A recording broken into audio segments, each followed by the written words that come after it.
Post में लगा हुआ है शिक्षा मंत्री का। ये दुर्भाग्य की बात है जो एक शिक्षा मंत्री हो करके और उस अक्षर को बोध नहीं, और वो शिक्षा मंत्री कैसे हो गए और रखने वाला उसको कैसे रख लिया शिक्षा मंत्री।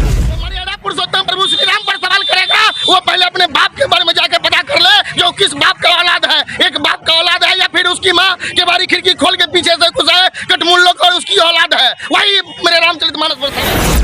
ये लोग हमेशा विवादित बयान इसलिए देते हैं, इसका डीएनए में ही खराबी है, क्योंकि आज तक ये लोग एक बार भी दूसरे ग्रंथ पे नहीं सवाल उठाया, क्योंकि यहाँ पे सनातन के खिलाफ लोग इसलिए आवाज उठाते कि इसको कोई बोलने वाला की वजह से, अपने आप को फेमस करने की वजह से इस धर्म की राजनीति करना सबसे निंदनीय है। तो सबसे पहले ऐसे घटिया लोगों को तो जूते की माला पहनाना चाहिए। और शिक्षा से बड़ी खबर आपको दिखा रहे हैं, बजरंग दल के द्वारा रामचरितमानस को लेकर शिक्षा मंत्री, जो बिहार सरकार के शिक्षा मंत्री है, उनका पुतला को दहन किया गया। आप देख रहे हैं किस तरह यहाँ दहन किया गया है। हम आपको विशेष कवरेज दिखाते हैं। खबर पर बने रहने के लिए फेसबुक का फॉलो करें और यूट्यूब पर सब्सक्राइब करें और देखते रहिए पूरा खबर। रामचरितमानस में जो शिक्षा मंत्री का बयान है वो किस तरह का बयान है? देखिए, हमारे यहाँ जो ये किए हैं, इतनी शर्म की बात है जो एक भैंसी चरवाहा को भी नहीं होना चाहिए, और उनकी पोस्ट में लगा हुआ है शिक्षा मंत्री का। ये दुर्भाग्य की बात है जो एक शिक्षा मंत्री हो करके और उस अक्षर को बोध नहीं, और वो शिक्षा मंत्री कैसे हो गए और रखने वाला उसको कैसे रख लिया शिक्षा मंत्री में। दुर्भाग्य की बात है, बहुत ऐसी दुर्भाग्य की बात है जिसका कोई अथा पता नहीं होना चाहिए।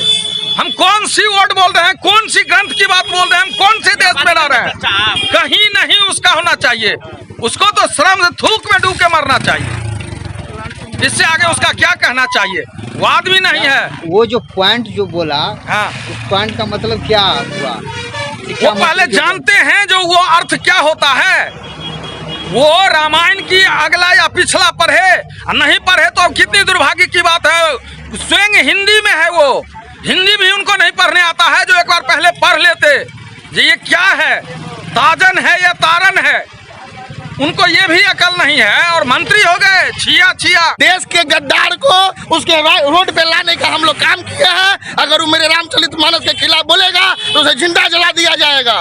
मेरे रामचरितमानस के खिलाफ अभी उसका पुतला जलाए हैं। अगर वो बाज नहीं आया, अगर देशद्रोही उसे हमारा केंद्र सरकार घोषित नहीं किया तो जिंदा जला देंगे उसको।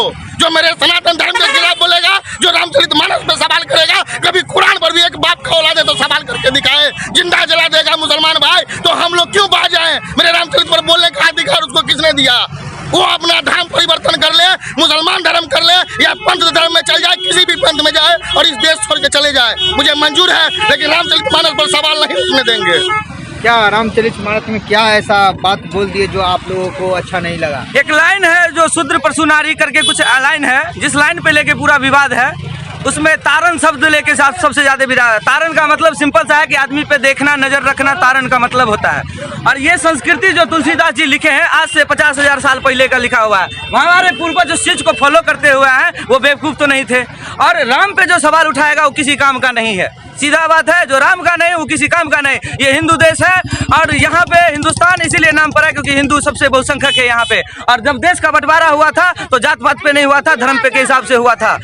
ये हिंदू के लिए बना था और वो मुस्लिम के लिए बना था। लेकिन यहाँ हिंदू मुस्लिम का कोई बात नहीं है। अगर कोई कुरान पे बोलता है तो मुस्लिम भाई उसका गर्दन काट देते हैं। आज रामचरितमानस पर हिंदू ही क्यों बोल रहा है? उस हिंदू का शर्म कर दिया जाए। हम कहते हैं देशद्रोही है वो लोग, उसको देश से बाहर निकाला जाए। और राम के जो राम का नहीं वो किसी काम का नहीं। हर हर महादेव, जय श्री राम, जय हिंदू। अयोध्या में श्री राम जी का भव्य मंदिर निर्माण हो रहा है, तो उस पर क्या आपका प्रतिक्रिया है? मेरी प्रतिक्रिया यही है कि बहुत वर्षों से, कई वर्षों की 500 वर्ष की लड़ाई ये सनातनी हिंदू के बदौलत हुआ है। और इसमें बलिदानियों को, काल सेवकों को मैं नमन करता हूँ, जिनके बदौलत आज ये भव्य राम मंदिर बन रहा है।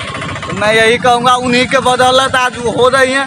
इसी तरह हमें देश के विरोधी, देश के गद्दार, सनातन विरोधी, भारत विरोधी दोगले मानसिकता को भारत से भगाना है। इसी तरह मुगलों के औलादों को जो खाते यहीं पे है, देश के गद्दार देश में खाते हैं, देश हराम, नमक हरामी करने वाले को यहाँ से उठा के पाकिस्तान फेंक दिया जाए। ये खाते यहाँ के देश के गद्दार और यहीं के खिलाफ करते हैं, बगावत करते हैं।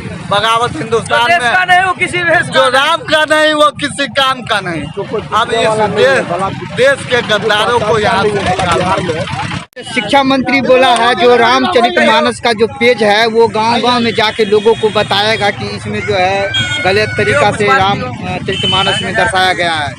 सबसे पहले इसको जिसको कोई पहचानता नहीं है सेंट्रल में, ये शिक्षा मंत्री जो चंद्रशेखर है, ये अनपढ़ कबाड़, ये खुद का जिसको 2 अक्षर का ज्ञान नहीं है, वो क्या बिहार का ये शिक्षा व्यवस्था दुरुस्त कर पाएगा। देखिए ये लोग जो विवादित बयान देता है, 24 का चुनाव है, इसको कोई पहचानता नहीं है।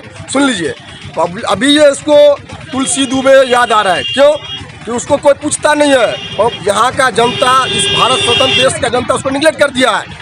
ये लोग हमेशा विवादित बयान इसलिए देते हैं, इसका डीएनए में ही खराबी है, क्योंकि आज तक ये लोग एक बार भी दूसरे ग्रंथ पे नहीं सवाल उठाया है, क्योंकि यहाँ पे सनातन के खिलाफ लोग इसलिए आवाज उठाते कि इसको कोई बोलने वाला नहीं था, और हम लोग इसलिए आज इस चीज़ का विरोध कर रहे हैं। इसको देख लीजिए, अगर ये गाँव-गाँव घूमने का बात करें ना, तो शायद इनको जिस हिसाब से राजस्थान में किया गया था, सिर्फ आपको कुरान के विरोध में बोला गया था, उसके हिसाब से उसको जो हासिल किया गया, उसी हासिल ये इसको बिहार का शिक्षा मंत्री को, अगर ये बिहार के जनता के पास जाके ये बयान दे, गाँव-गाँव घूमे, तो सही सलामत ये नहीं रह पाएंगे। जो बिहार के शिक्षा मंत्री है वो कह रहा है रामचरितमानस में जो कुछ पॉइंट जो बोला गया है वो लोगों को जो है भ्रमित कर रहा है। जिनकी भावना रही जाती प्रभु मूरत देखी तीन तैती, तो मंत्री जी लोग जो है ना वो चांदी का चम्मच लेकर के पैदा होते हैं।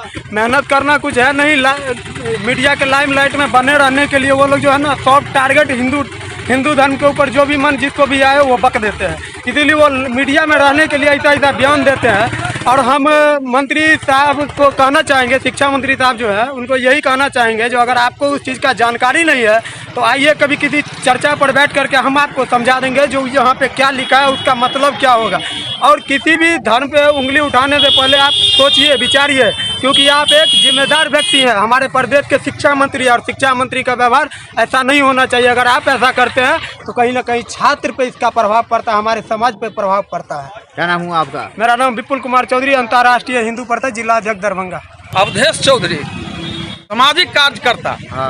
देखिए, किसी भी धर्म पे मतलब आघात करना ठीक है, मान लेते हैं कि उनका कहना था कि पूर्व मुख्यमंत्री जो थे आपको जीतन राम मांझी जी, वो मंदिर में गए और मंदिर को धो दिया गया। अगर इस तरह की बात है तो आप किसी पर्सनल एक इंसान की वजह से किसी धर्म पे टारगेट करते हैं, तो आपसे बड़ा घटिया सोच रखने वाला इंसान रामचरितमानस, राम जी तो एक ऐसे थे कि दूसरे को जिंदगी जीना सिखाए कि किस तरह से मर्यादा पुरुषोत्तम उनको कहा जाता था।